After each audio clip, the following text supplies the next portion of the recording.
ठाकरे साहेब बोलत राहिले तर मग असे वारंवार त्यांना आम्हाला काही ना काहीतरी पुढे कृतीतनं करून दाखवावं लागेल की विरोधी पक्ष नेतेपद द्या अन्यथा उपमुख्यमंत्रीपद रद्द करा. माननीय उद्धव ठाकरे साहेब, मी मागं सुद्धा सांगितलं, एका संविधानिक पदावर, मुख्यमंत्री पदासारख्या जबाबदार संविधानिक पदावर 2 वर्ष त्यांनी काम केलेलं आहे.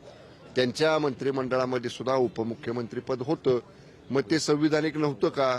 मग तुम्ही कसं काय त्या उपमुख्यमंत्र्यांना तुमच्या मंत्रिमंडळामध्ये काम करू दिलं? आणि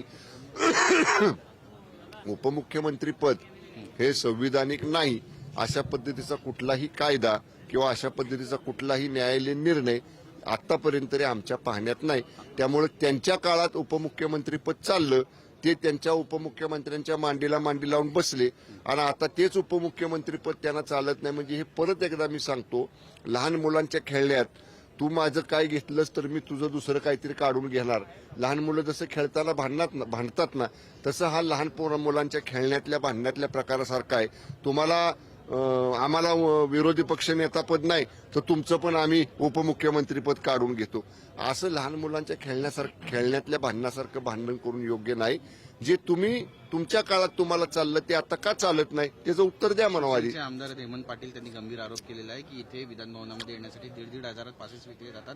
बाजूलाच गडचिरोली आहे, त्यामुळे धोका आहे सगळ्यांना. या बाबतीत नक्कीच दखल माननीय विधानसभा अध्यक्ष महोदय आणि माननीय विधान परिषद सभापती महोदय घेतील. कारण हा सगळा परिसर, याचे कस्टोडियन, याचे प्रमुख हे माननीय पीठासीन अधिकारी साहेब असतात.